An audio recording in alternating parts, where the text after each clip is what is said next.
Good morning, all of you. Today we are going to start day 6 of History 10-day challenge.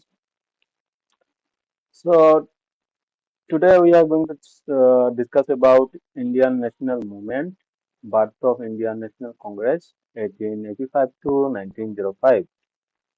তো আজকে এই ভিডিওতে আমরা কংগ্রেসের স্থাপনা এবং তা নিয়ে শুরু করব। ইন্ট্রোডাকশনে আমরা যদি দেখি, so introduction we can say 19th century educated Indians started raising their voice against British rule, and Indian National Congress was the foremost political organization that led this movement. Okay, so যেসব শিক্ষিত Indian ছিলেন ওই সময়ে ব্রিটিশের বিরুদ্ধে নিজের আওয়াজকে ওঠানো শুরু করেছিলেন। Indian National Congress was the foremost political organization that led this movement.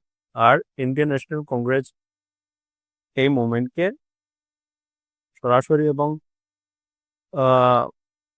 অস্পষ্টভাবে ডাইরেক্টলিও বললে চলবে, যে মুভমেন্টকে স্ট্রংলি ব্রিটিশের বিরোধিতা করা শুরু করেছিল। Political associations before INC. আচ্ছা, তো এখানে কি আছে? Political association before INC. INC মানে Indian national Congress.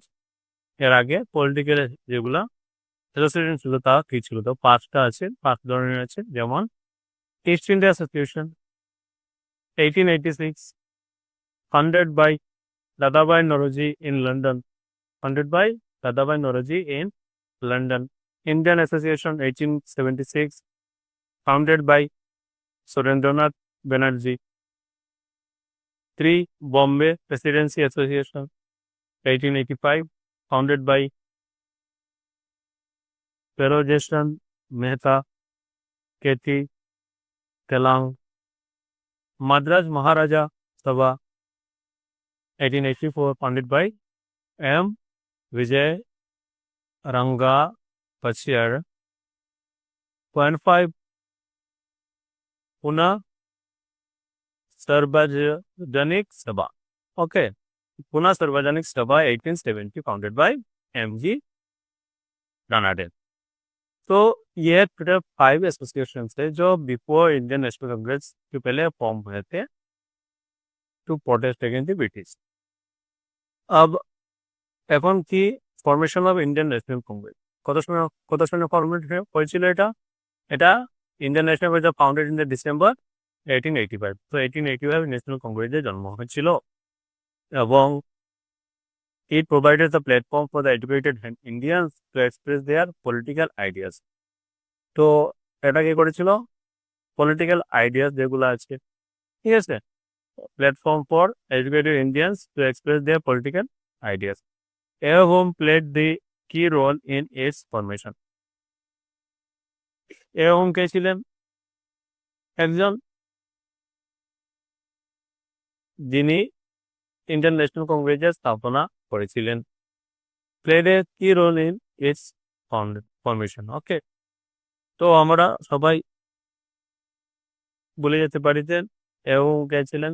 Indian national কংগ্রেসের ফাউন্ডার বা ফরমেশন তিনি করেছিলেন। তো হোম ছিলেন to the aim was to promote the national unity and secure right for Indians. প্রথমে এই ন্যাশনাল কংগ্রেসের এম কি ছিল? প্রথম ন্যাশনাল কংগ্রেসের এম ছিল যাতে ইন্ডিয়ার মধ্যে ইউনিটি আনা যায় আর তার সাথে যাতে ইন্ডিয়ান রাইটসগুলোকে প্রিজার্ভ করা যায়, প্রোটেক্ট করা যায়। তারপর যদি দেখি first session of Indian national Congress held in Gokuldas Tejpal Sanskrit College, Bombay. Held in কোথায়? Gokuldas Tejpal Sanskrit College, Bombay. First session of Indian national Congress 1885, date 28 to 31st December 1885. President W.C. Banerjee. Delegates 72 degrees from all over India. Main aim to discuss political, social and economic problems of the country. So W.C. Banerjee কে ছিলেন? First Indian national Congress president. Okay, first Indian national Congress president. কিছু important যেগুলো আমি আবার repeat করছি, যেমন held in Gokul Das Tejpal Sanskrit College, Bombay. কোথায় held হয়েছিল first session? Gokul Das Tejpal Sanskrit College, Bombay. বোম্বেতে হয়েছিল, আর ডেট ছিল 28 থেকে 31 December 1885। 72 delegate from the all over India participate করেছিলেন। Main aim to discuss political, social and economic problems of country. ঠিক আছে, নেক্সট, না moderate phase in 1885 to 1905। Moderate ফেজে কি হয়েছিল? মডারেট ফেজে আমরা যদি দেখি,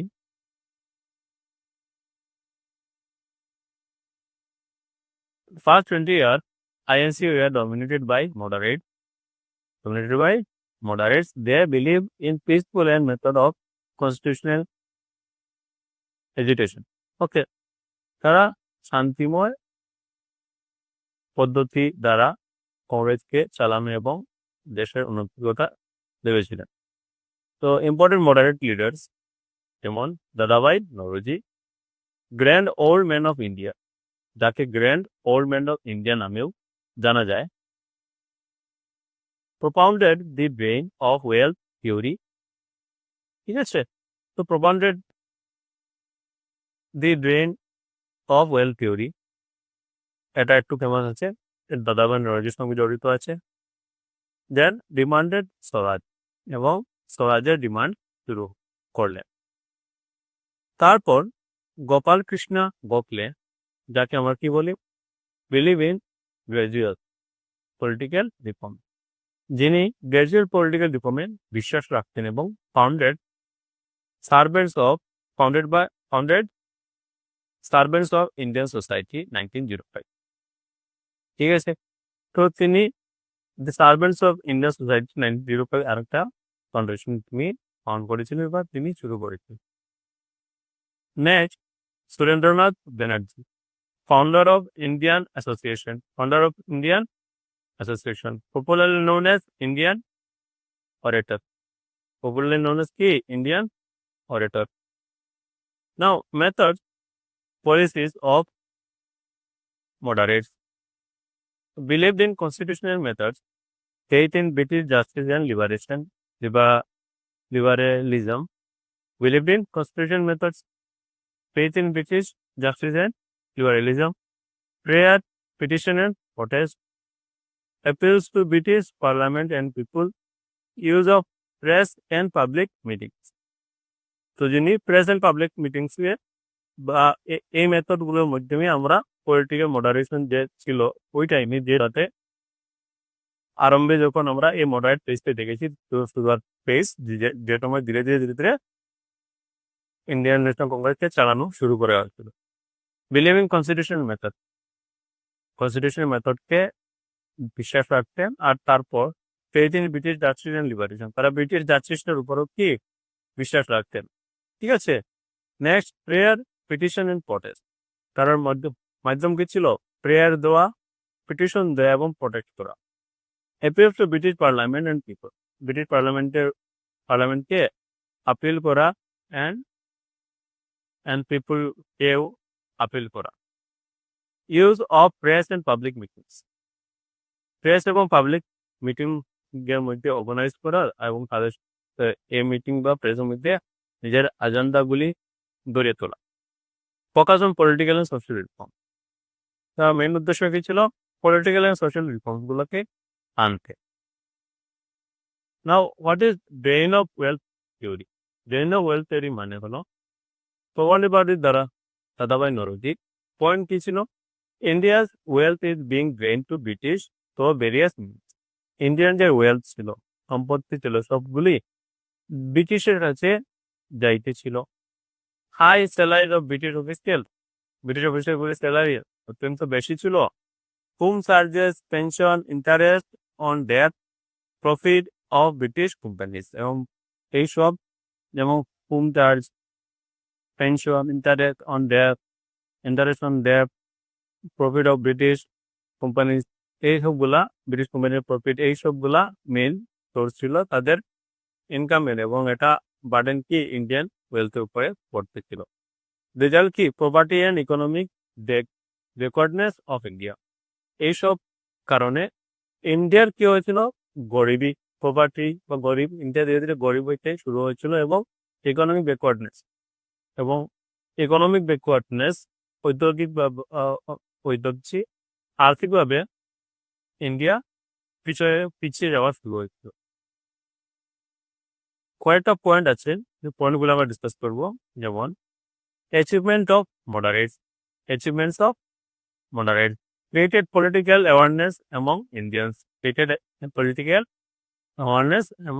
Indians, established the tradition of political organization. 3. Demanded Indianization of service. So, কয়টা পয়েন্ট আছে যেগুলো আমি ধরেছি, যেমন কি অ্যাচিভমেন্ট, কি কি অ্যাচিভ করা হয়েছিল এই moderate form of the Indian national Congress movement, ঠিক আছে। সো প্রথমে কি পলিটিক্যাল অ্যাওয়ারনেস এবং ইন্ডিয়ার মধ্যে বাড়িয়ে তোলা হয়েছিল। Next, establish the tradition of political অর্গানাইজেশনের এস্টাবলিশমেন্ট করা হয়েছিল। ডিমান্ডেড ইন্ডিয়ানাইজেশন অফ সার্ভিস, ভারতীয় যেগুলা সার্ভিস ছিল বা সেবা সংস্থানগুলার ডিমান্ড করা হয়েছিল। Demanded separation of judiciary and executive, judiciary এবং এক্সিকিউটিভকে আলাদা করার ডিমান্ডও তোলা হয়েছিল। criticized unjust policies and highlighted economic exploitation, এবং আনজাস্টিস, ন্যায়াধীন যে জাস্টিস পলিসিসগুলা চলিতে ছিল, এবং ওই টাইমে যে ইকোনমিক এক্সপ্লয়টেশন, যে আর্থিক দুর্ব্যবহার বা আর্থিক দুর্নীতি ওই সময় ছিল, সেটাকে দগিয়ে তোলা হয়েছিল, হাইলাইট করা হয়েছিল। 6 পয়েন্টে কি ছিল, prepare the country for future mass movement. 6 পিরিয়ডটি অনেকটি ইম্পর্টেন্ট। ভবিষ্যতে মাস মুভমেন্ট মানে ভবিষ্যতে বেশি সংখ্যক মানুষের যোগদান বাড়ানোর বা তাদের যে অ্যাওয়ারনেস অ্যান্ড অ্যাক্টিভিজম সক্রিয় করার জন্য প্রচেষ্টা চালিয়েছিলেন। নাও coming to the limitation of moderate. ওই সময় যে পলিটিক্যাল ইন্ডিয়ান কংগ্রেস, ওই কংগ্রেসের যে নীতি ছিল তাতে কিছু লিমিটেশন ছিল, যেমন present British justice to be failure. তারা ব্রিটিশের উপরে পেজ করে বর্ধিত দেওয়া তারা সোসাইটি বা ইন্ডিয়ান সোসাইটির সঙ্গে জাস্টিস করবে, সেটা দেখা গেল ফেইলিয়ার, তারা কোনো জাস্টিস পায়নি। Limited to educated and upper classes, এবং এই মডারেট মুভমেন্ট যেটা অনলি কি ছিল, লিমিটেড টু এডুকেটেড পিপল, যারা শিক্ষিত ছিল তাদের মধ্যে লিমিটেড ছিল, এবং আপার ক্লাস যাদের মধ্যে অ্যাওয়ারনেস বা জাগরুকতা বেশি ছিল। লোয়ার ক্লাসের মধ্যে যারা আর্থিকভাবে উইক ছিল বা অন্য কোনোভাবে তাদের জাগরুকতার কমই দেখা দিয়েছিল। Method to soft and slow, মেথডটি অনেক সফট ছিল আর স্লো ছিল। সফট মানে কি, আমরা ব্রিটিশে জাস্টিস বিলিভ করবো, প্রেয়ার ইউজ করবো, মিটিংস করবো, ধীরে ধীরে ধীরে ধীরে আমরা সফট মানে এডুকেটেড পিপুল ডু, ঠিক আছে। শিক্ষিত মানুষের যেরকম বিশ্বাস রাখে, ফেথ রাখে, আর সিস্টেমের উপরে নিজেকে নির্ভর করে কার্যকলাপ করে, এরকম মিটিং ফিটিং ইত্যাদি করেছিল। কিন্তু পরবর্তীকাল দেখা গেল যে এগুলো এইসব কোনো কিছু কাজ করছে না। কুড নট মোবিলাইজ দি মাসেস, এবং বেশি সংখ্যক মানুষের যোগদান দেখা বা আনতে ওদেরকে তারা সামর্থ্যবান হয়নি। নো ক্লিয়ার এম লাইক পূর্ণ স্বরাজ, কোনো ক্লিয়ার এম ছিল না এই মডারেট পিরিয়ড অফ আইএনসি। তো ক্লিয়ার এম ছিল না মানে কি, পূর্ণ স্বরাজ মানে, স্বরাজ মানে কি নিজের শাসন বা নিজের স্বাধীনতায় আনতে যে এজেন্ডা ছিল, এর এজেন্ডা দেখা যায়নি। 6 নম্বর, achievements are mostly limited as resolutions and appeals, আর যেগুলা অ্যাচিভমেন্ট যেগুলা আয়ত্ত হয়েছিল বা যে সফলতা পেয়েছিলেন সেগুলা লিমিটেড ছিল, যেগুলো ধারণা ছিল কতটুকু সাফল্য হওয়া যায়নি। Important truth: Congress is like a tube. Well, the water is rises may be clear, but it is rise from a very deep level. ঠিক আছে, সো এটা অর্থ কি, কংগ্রেসকে একটা টিউবের মতো দেখানো হয়েছে যে যে কংগ্রেস রাইজ তো করেছিল কিন্তু রাইজটা একদম ডিপ লেভেল থেকে শুরু হয়েছে। মিনিং হলো কংগ্রেস যে ফরমেশন এবং মডারেট পিরিয়ড ছিল, এই পিরিয়ডটাই কংগ্রেসের সমস্ত ভূমিকাকে ধরে তুলে ভবিষ্যতে। কারণ যদি ভারতকে এই ব্রিটিশের হাত থেকে ছড়াতে হয়, তাহলে তুমি যদি ডাইরেক্টলি ভাইলেন্ট হয়ে যাও বা ডাইরেক্টলি সবাই মাস মুভমেন্টে পড়ে যাও, তাহলে মানে কি হবে, কি ডাইরেকশন থাকবে না, মানে কি করতে হবে, উইদাউট প্ল্যানিং কোনো কিছু করা সঠিক নয়। তো এইভাবে বলা যায় যে কংগ্রেসের এই মডারেট পিরিয়ডটা অ্যাকচুয়ালি সমুদ্রের নিচে গভীরতা থেকে ধীরে ধীরে ধীরে ধীরে উঠিয়ে যাওয়ার বা উঠানোর একটা প্রচেষ্টা ছিল।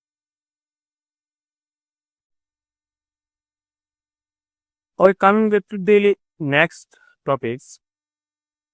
The next topics is the Extremist Movement and Swadeshi Movement, जो 1905 থেকে 1911 পর্যন্ত চলেছিল ইন্ডিয়ান ন্যাশনাল মুভমেন্ট বলে আমরা এটাকে জানি। ঠিক আছে, self reliance is first step to the freedom. এই সময় সেলফ রিলায়েন্স, আত্মনির্ভর হওয়ার তারা নির্ধারণ করেছিল। সেলফ মুভমেন্টে কি আছে দেখো, 1 নম্বরে কি আছে যে পার্টিশন অফ বেঙ্গল 1905, যে স্থানে আমরা দেখতে পাই Lord Curzon partition Bengal on 16 October 1905। Lord Curzon কে ছিলেন, যে পার্টিশন করেছিলেন বেঙ্গলকে অন 16 অক্টোবর 1905। অফিসিয়াল রিজন কি ছিল, অ্যাডমিনিস্ট্রেটিভ কনভেনিয়েন্স। সো অ্যাডমিনিস্ট্রেটিভ কনভেনিয়েন্সের কারণে বেঙ্গলের পার্টিশন করা হয়েছিল। অ্যান্ড এই করার পিছনে কার হাত ছিল, লর্ড কার্জন। অ্যাকচুয়ালি উনি অফিসিয়াল অর্ডারকেই মান্য করেছিলেন। রিয়েল রিজন কি ছিল, divide and rule policy to weaken the growing nationalism.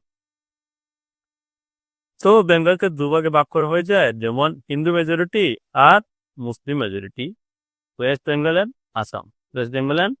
Assam. Unified mass protest followed partition annual in 1911।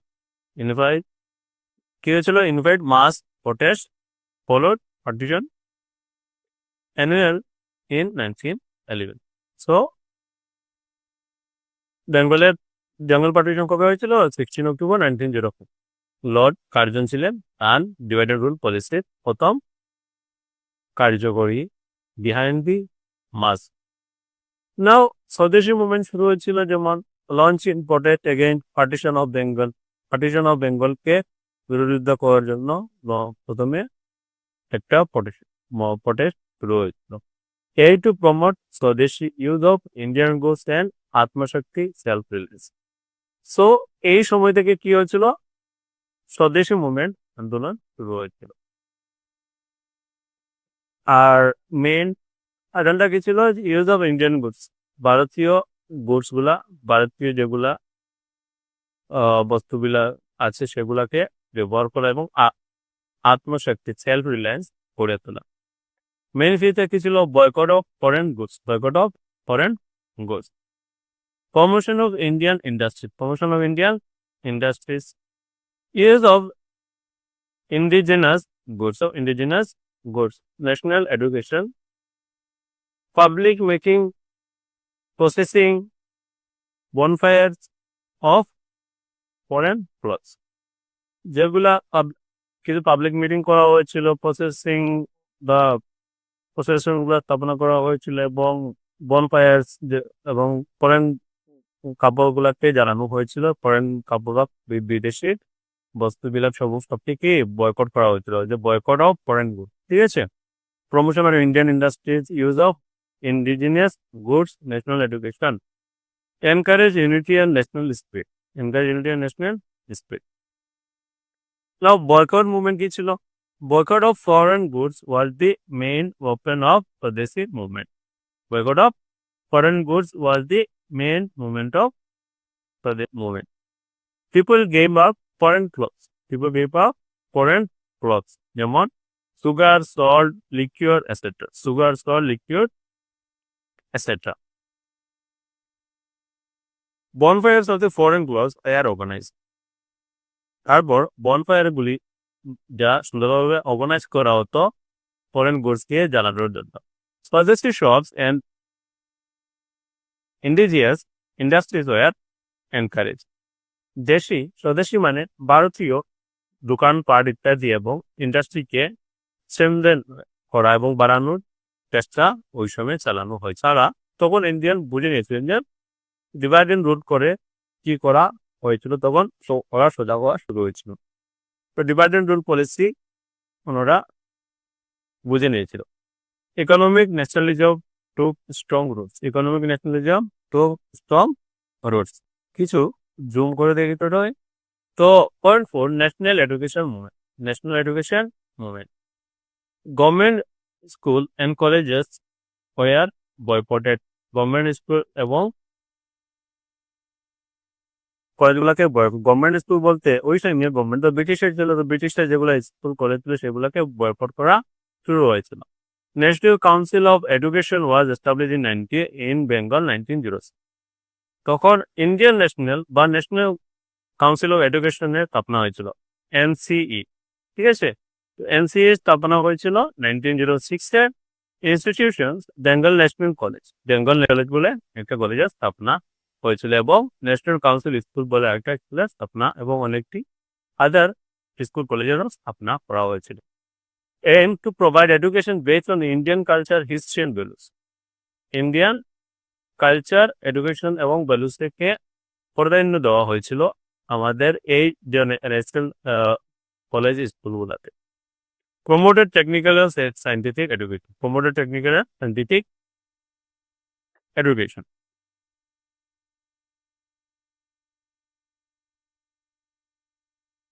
Now, Lal Bal Pal, leaders of extremist movement. Leader of extremist movement. Now, যার পুরো নাম আমরা দেবো লাল বাল পাল, এই তিনজনকেই বলা হয়। লাল মানে লালা লাজপত রায়, আর বাল মানে বাল গঙ্গাধর তিলক, আর পাল মানে হলো বিপিন চন্দ্র পাল। এই তিনজনকে কেন লাল বাল পাল বলা হয়? They inspired youth and took movement to the masses. এই তিনজন ইউথকে ইন্সপায়ার করেছিল এবং মাস মুভমেন্ট শুরু করেছিল। Lala Lajpat Rai, Punjab Kesari, strongly opposed British policies, advocated Swadeshi, boycott national education. তার যে লালা লাজপত রায়ের যে ভূমিকা ছিল তাতে ওনাকে পাঞ্জাব কেসরিও বলা হতো। স্ট্রংলি অপোজ ব্রিটিশ পলিসিকে স্ট্রংলি অপোজ করতেন। Advocated swadeshi, boycott on national education. Exile to Burma in 1907। Bal Gangadhar Tilak, যিনি ফাদার অফ ইন্ডিয়ান আনরেস্ট বলা হয়। স্লোগান কি ছিল? স্বরাজ ইজ মাই বার্থ রাইট। কে দিয়েছিলেন? বাল গঙ্গাধর তিলক। তো বাল গঙ্গাধর তিলকের এই যেটা স্বদেশ ইজ মাই বার্থ রাইট, এটা অনেক সময় এক্সামে জিজ্ঞেস করা হয়। And I shall have it, আমি এটাকে প্রাপ্ত করব। Advocate of boycott, swadeshi and passive resistance. ঠিক আছে, next Bipin Chandra Pal from Bengal, powerful speaker and writer, supported Swadeshi and national education. Supported কি ছিল? স্বদেশী এবং ন্যাশনাল এডুকেশনকে উনি সাপোর্ট করেছিলেন। তারপর সুরত split 1907, difference between moderates and extremists became open during INC session at Surat. ঠিক আছে, difference between moderate and extremist. Difference কি ছিল মডারেট এবং এক্সট্রিমিস্টের মধ্যে? তো মডারেটে কি ছিল, তারা এডুকেটেড এবং হায়ার ক্লাসের মধ্যে সীমিত ছিল, মাস মুভমেন্টকে তারা ক্যাপচার করতে পারেনি। তারপর তারা ব্রিটিশদের জার্সি সিস্টেমকে বিলিভ করে পেড করে বসেছিল যে ব্রিটিশের সিস্টেম আমাদেরকে পেড দেবে, তারপর এটা ফেলিয়ার হতে দেখেছিলেন। এই হলো মডারেট। এক্সট্রিমিস্টের মধ্যে কি ছিল? During session at Surath, open during the INC session at Surath. Extremist wanted immediate Swaraj. Extremist কি ছিল? আমাদের যত তাড়াতাড়ি স্বরাজ চাই। বয়কট অফ কাউন্সিল, এবং কাউন্সিল যেগুলো ছিল ওদেরকে বয়কট করা শুরু করেছিলেন। Moderate wanted to proceed slowly to the constitutional method. Moderate constitutional মেথডে চলাফেরা বা চলার দিক দিয়ে ওরা চেষ্টা চালিয়েছিলেন, কিন্তু এক্সট্রিমিস্ট সব কাউন্সিল বা ল পলিসি সবকে বয়কট করে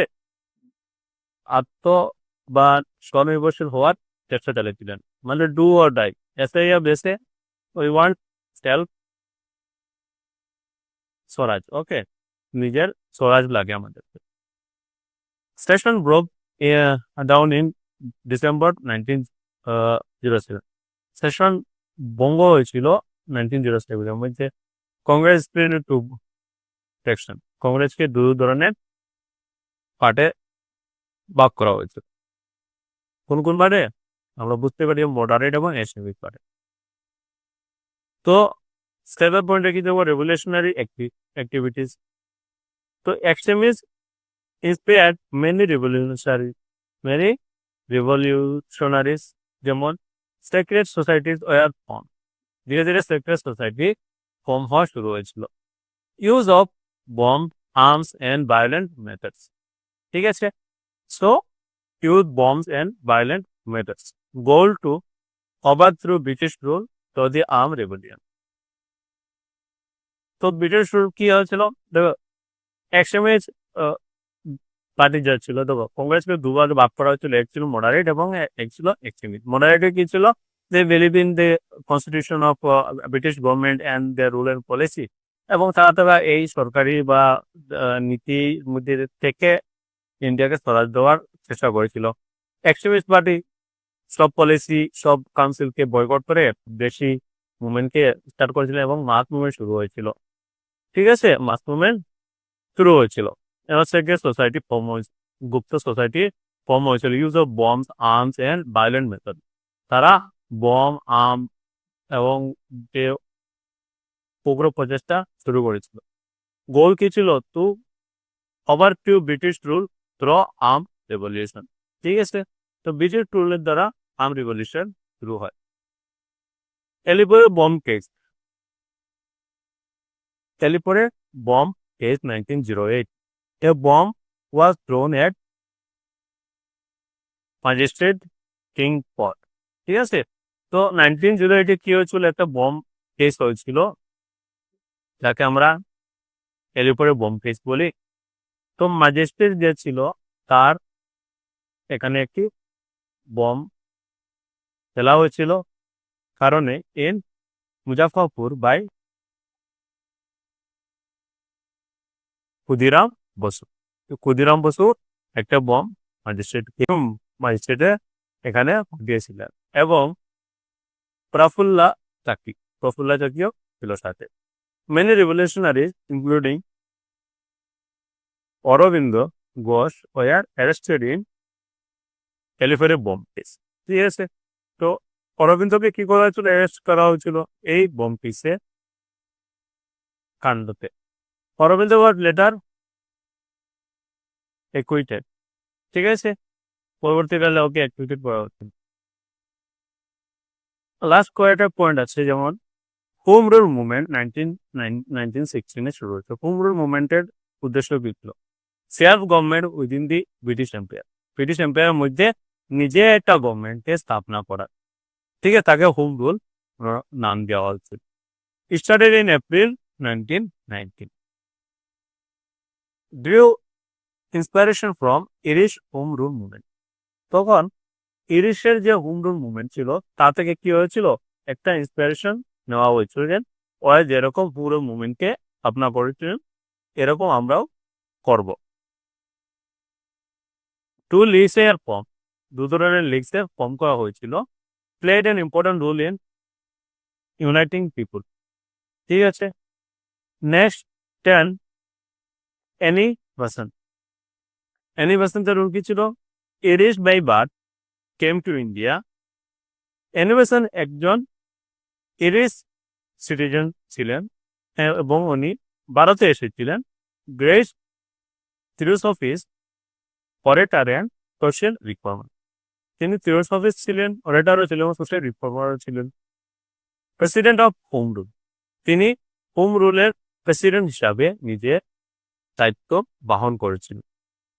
হোম রুল লীগ মাদ্রাস, তো হোম রুল কোথায় শুরু হতো, মাদ্রাসের প্রধান শুরু হয়েছিল।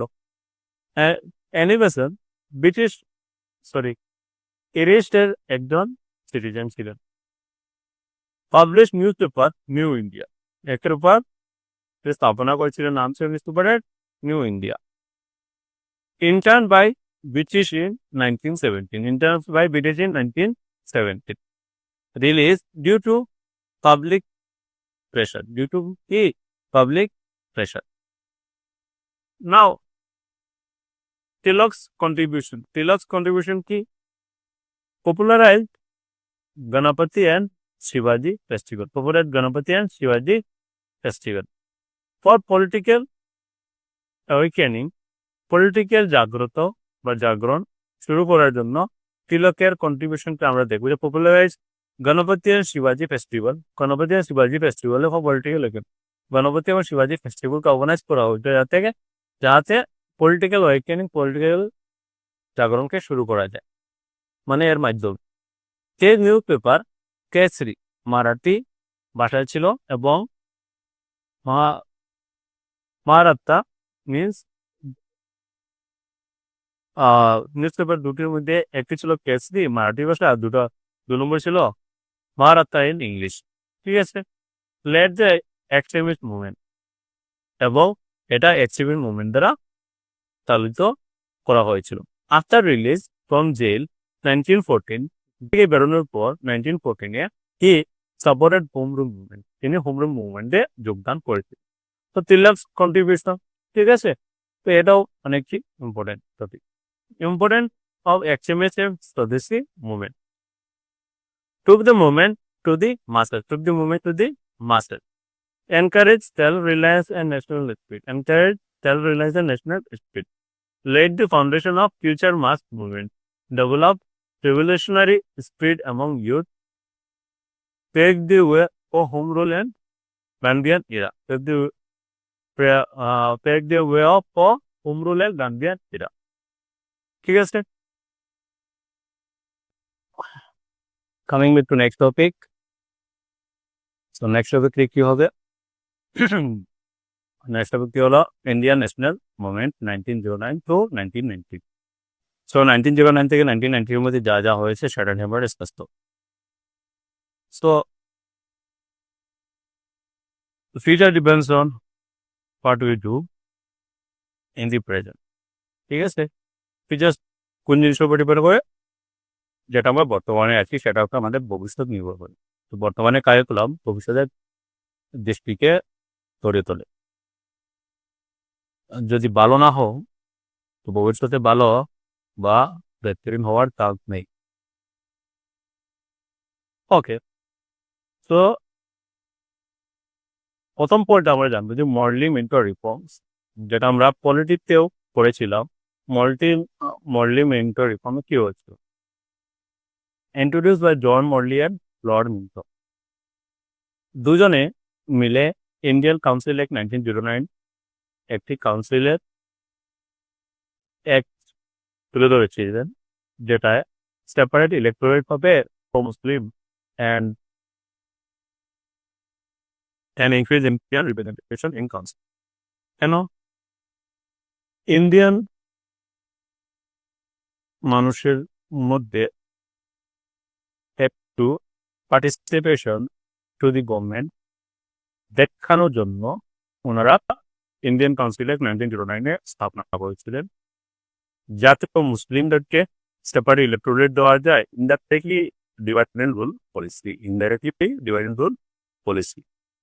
তো মুসলিমকে যদি কনফিডেন্সে লওয়া যায়, মুসলিম তো উভয় ছিলেন, তো ওদেরকে যদি কনফিডেন্স দেওয়া যায়, তারপর ইনডাইরেক্টলি বাকি যেগুলো নন মুসলিম ছিল তাদেরকে একটু ডিফেন্সে নেওয়া যায়। এইসব চিন্তাধারণা তারা এই অ্যাক্টে লাগু করেছিলেন, increase Indian representation in the council. এবং ওনারা হিডেন এজেন্ডা ছিল যে যদি আমরা এটা করি তাহলে ইন্ডিয়ানরা মনে করবে যে ইন্ডিয়ানের রিপ্রেজেন্টেশন আমরা কাউন্সিলে বাড়িয়ে দিচ্ছি। লিমিটেড ফ্র্যাঞ্চাইজ, আর লিমিটেড ফ্র্যাঞ্চাইজ ছিল ইনডাইরেক্ট ইলেকশনগুলো হবে বলে এই অ্যাক্টে ঘোষণা করা হচ্ছে। Now next, Ghadar movement 1913, founded by Indian immigrants in USA.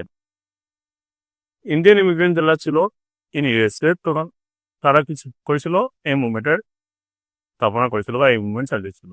এর কি ছিল? ওভার থ্রু ব্রিটিশ রুল, তো আর্ম রেগুলিয়নের মাধ্যমে ব্রিটিশ রুলকে ওভার থ্রু খেতে দিয়ে ব্রেক করে দেওয়ার। ইম্পর্টেন্ট লিডার লাল হায়দার, আর নিউজ পেপার ছিল গাদার। নিউজ পেপারের স্থাপনা করেছিল গাদার নামে। Attempt mutiny in February 1950। একটা সিপাহী মুভমেন্ট চালিয়েছিলেন তারা 1915 ফেব্রুয়ারি মান্থে, ঠিক আছে। তো এই ছিল গাদার মুভমেন্ট। গাদার মুভমেন্টের মেইন খবর ব্যক্তি ছিল যারা ইন্ডিয়ান ইমিগ্রেন্ট ছিল ইউএসএর, এবং তারা ব্রিটিশকে আর্ম রেগুলেশনের মাধ্যমে ভাগানোর চেষ্টা করেছিলেন। এবং ইম্পর্টেন্ট লিডার ছিলেন লাল হাদিয়াল। নিউজ পেপার ছিল বেদার, আর এটা করেছিলেন সিপাহী, একটা সিপাহী প্রমোশন করে 1915 ফেব্রুয়ারি মান্থ। তারপর আসে লখনৌ প্যাক্ট 1916। লখনৌ প্যাক্ট, লখনৌ থেকে কি আছে? Agreement between INC and All India Muslim League. INC and All India Muslim League leaders Bal Gangadhar Tilak এবং মোহাম্মদ আলী জিন্নাহ। লখনৌ থেকে দেখা যাচ্ছে যে মুসলিম লীগ এবং কংগ্রেস মিলে একটা এগ্রিমেন্ট করেছিলেন। লিডারে ছিলেন বাল গঙ্গাধর তিলক ইন্ডিয়ান ন্যাশনাল কংগ্রেসের তরফ থেকে, এবং মুসলিম লীগের তরফ থেকে Mohammad Ali Jinnah. First step towards Hindu মুসলিম ইউনিটি। ওই স্টেপ ছিল যে স্টেপে হিন্দু মুসলিমের ইউনিটিতে আনার চেষ্টা করা হচ্ছিল। Demand self government within the British empire. Self গভর্নমেন্টকে ব্রিটিশ এম্পায়ারের মধ্যে সেলফ গভর্নমেন্টকে স্থাপিত করার উদ্দেশ্য নিয়ে। Special concessions to the Muslims same as in Minto reform. যেমন মিন্টো রিফর্মে ছিল মুসলিমদেরকে স্পেশাল কনসেশন দেওয়ার জন্য। নাও হোম রুল লীগ 1916 কি করেছিল? M A Besant founded in 1916। Already এইসব কথা বলা হয়ে গেছে। এরিয়া ছিল Madras, Bombay, central province. Newspaper ছিল নিউ ইন্ডিয়া, আর স্লোগান ছিল home rule in my birthright. 1916 Bal Gangadhar Tilak founded. তো 1916 দু ধরনের মুভমেন্ট শুরু হয়েছিল, একটা এমএ বেসন চালিয়েছিলেন, আরেকটা বাল গঙ্গাধর তিলকে চালিয়েছিলেন। Founded by 1916 April. এরিয়া ছিল Maharashtra, Karnataka, UP, Bihar. Newspaper Kesari and Maratha, ঠিক আছে। Emphasise on political education. Political এডুকেশনের উপর এমফাসাইজ ছিল। তারপর ফার্স্ট ওয়ার্ল্ড ওয়ার হয়েছিল 1914 থেকে 1918 মধ্যে। Britain ask India for man and money. Britain ইন্ডিয়াকে ম্যান এবং মানির জন্য ইন্ডিয়াকে ফোর্স করতেছিল বা ডিমান্ড করেছিল। এবার 13 লাখ সোলজার পর 13 লাখ সোলজারে লড়াই করেছিল Indian expected political reform in return. কেন রিফর্ম করেছিল? পর করেছিল, যুদ্ধ করেছিল ইন্ডিয়ান পিপুল, ব্রিটিশের সাথে মিলে। তারা মনে করেছিল যে ইংল্যান্ডের জন্য কিছু রিফর্মসও আনা হবে, কিন্তু পরবর্তীকালে এসব কিছু দেখা যায়নি। Now, Montagu Declaration, 20 August 1917, declared by Secretary of State for India, Edwin Montagu. Montagu Declaration কি দিয়েছিল? Their past official promise of responsible government in India. It is the policy of His Majesty, a government to develop self-governing institution in India. Self-governing মানে আত্মনির্ভরশীল institution গুলা ইন্ডিয়াতে develop করবে, government সাহায্য করবে develop করবে। ঠিক আছে, নেক্সট 7, চম্পারণ সত্যাগ্রহ। চম্পারণ সত্যাগ্রহ কে লিড করেছিল? Gandhiji. First successful satyagraha in India against Indo planter তিন কাতিয়া সিস্টেম। তিন কাতিয়া সিস্টেম কে তিন কাতিয়া সিস্টেমের যে ভূমিকা ছিল এগেইনস্ট ইন্ডো প্ল্যান্টার। ঠিক আছে, next led by Mahatma Gandhi.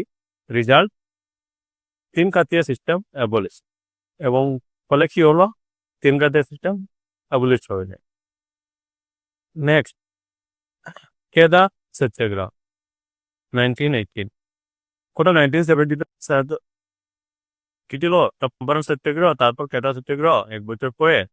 তারপর দেখি এটার মধ্যে কি again high land revenue and during famine, বেশি কর, ল্যান্ডের করগুলো বেশি থাকার কারণে এর বিরুদ্ধে, এবং লেড বাই গান্ধী, সর্দার পটেলের Indulal Yagnik. Peasants refuse to pay tax, result government suspended tax collection. Government কি করলো? ট্যাক্স কালেকশনকে সাসপেন্ড করে দিল। ঠিক আছে, তো এই সত্যাগ্রহ কেন সত্যাগ্রহ দেখা গেলে সাকসেসফুল হয়েছিল। নাও আহমেদাবাদ মিল strike 1918, worker demanded 30%, 35% bonus. Right, led by Gandhi. Used method, hunger strike. A result, worker got 35% bonus. এই হাঙ্গার স্ট্রাইকের মেন উদ্দেশ্য ছিল 35% বোনাস দেওয়ার জন্য, এবং হাঙ্গার স্ট্রাইক কি সাকসেসফুল হয়েছিল, এবং এর লেড কে করেছেন? গান্ধীজি করেছেন। No, Rowlatt Act, passed in March 1919, gave powers to arrest without trial. Allowed detention without charges. All over India, protest began. March 1919 এর পর দেখা গেল যে গেভ পাওয়ার টু অ্যারেস্ট উইদাউট ট্রায়াল, একটা ল বানানো হলো বা একটা অর্ডার জারি করা হলো, যেটার মধ্যে যে উইদাউট কোনো রিজন দেখিয়ে অ্যারেস্ট করার, যাও উৎপাত শুরু করে তাদেরকে অ্যারেস্ট করার। এলাও ডিটেনশন উইদাউট চার্জেস, এবং ডিটেনশনও করা শুরু হলো উইদাউট এনি চার্জ, কোনো কিছু ভুল না হয়। All over India protest began. তারপরে এই সিচুয়েশনের পরে সমস্ত ভারতে প্রোটেস্ট শুরু হলো। নেক্সট জালিয়ানওয়ালা বাগ মাসাকিও। জালিয়ানওয়ালা বাগে কি হয়েছিল তো ভাই জানি তো, 13 April 1919, peaceful gathering on Baisakhi day. General Dyer order firing. General Dyer order কি দিয়েছিল? ফায়ারিং এর জন্য অর্ডার দিয়েছিল। আর কিছু পিসফুল গ্যাদারিং হয়েছিল কই? বৈশাখী ডে, বৈশাখী দিন ছিল, আর পিসফুল গ্যাদারিং হয়েছিল। পিসফুল শান্তিতে এনজয়মেন্ট করার জন্যই গ্যাদার করছিল, কিন্তু জেনারেল ডায়ার কি ছিল? অর্ডার দিয়েছিল কিল অল অফ দেম। তো 100 কিল অফিসিয়ালি 379, রিয়েল ফিগার মার্ক হাইয়ার। অফিসিয়ালি দেখা যাক 379 জনের হত্যা হয়েছিল এবং তার থেকে বেশি ও দেখতে পারা যায় যদি রিয়েল ফিগারকে আমরা গণনা করি। Now march as a turning point in freedom struggle. তারপরই একটা টার্নিং পয়েंट শুরু হলো, अब तो नहीं रुक सकते हम। ঠিক আছে, তখন ইন্ডিয়ানের জাগরুক তো শুরু হলো যে अभी किसी भी तरह से ব্রিটিশকে হটাতে হবে। নাও ইন্ডিয়ান ইম্পর্টেন্ট লিডার্সের যদি কথা বলি, মহাত্মা গান্ধী, এম.ই. বেসান্ত, বাল গঙ্গাধর তিলক, এম.এ. জিন্নাহ, লালা হায়দর, সর্দার বল্লভভাই পটেল। তো 1909 মার্লে-মিন্টো রিফর্ম হচ্ছিল 1909, স্বদেশী মুভমেন্ট 1905, সো সুরাত স্প্লিট 1907, গাদর মুভমেন্ট 1913 হয়েছিল। প্রিভিয়াস ইয়ার কোয়েশনে এইসব গ্রুপ ওয়ার্ড জিজ্ঞেস করা হয়েছে, যেমন Lucknow pact 1916, home rule movement, এইসব কোয়েশনগুলো আমি কালেক্ট করে তারপর আমি বরন্সে আমি লিখে দিয়েছি। সো ইম্পর্টেন্ট আছে মুভমেন্টগুলা এবং পার্টিকুলার এরিয়া যেগুলো ইম্পর্টেন্ট আছে এক্সামের জন্য সেটাকে আমি তুলে ধরেছি। তো আউট অফ সিলেবাস বা আউট অফ কোর্টেস কিছু নেই। যদি সামথিং মিসিং আছে মনে করো, তাহলে এই নন ইম্পর্টেন্ট পার্টগুলোই মিসিং আছে। এক্সাম পার্সপেক্টিভে এইসব আমি ধরে নিই। Montagu declaration 1917। Okay, now next Montagu declaration 1917 already discuss করে নিচ্ছি। চ্যাম্পারান সত্যাগ্রহ সাকসেসফুল হয়েছিল 1917। রোল্যাট অ্যাক্ট 1919, রোল্যাট অ্যাক্ট 1919 থেকে কি দেওয়া হয়েছিল আমরা এখানে পড়েছি। জালিয়ানওয়ালা বাগ মাসক্রের। জালিয়ানওয়ালা মাসক্রের কি হয়েছে, মোটামুটি 400 জন ব্যক্তি হত্যা করা হয়েছিল আর অর্ডার খেয়ে দিয়েছিল জেনারেল ডায়ার। ঠিক আছে, কিছু ট্রিক আছে রিমেম্বার করার জন্য, যেমন MLHC, Morley Minto, next Lucknow pact, next home rule, next Champaran, next Kheda, next Rowlatt, next Jallianwala. ঠিক আছে, তো MLHCK আর জে যদি তোমরা নিজের কোনো ট্রিক ব্যবহার করতে পারো এটাও ব্যবহার করে নিও। তো ডে 6 এর সম্পূর্ণ কার্যক্রম আজকে শেষ হলো। 4টি দিনের বাকি রয়েছে, সেটা নিয়ে আমি আগামীকাল ডিসকাস করব।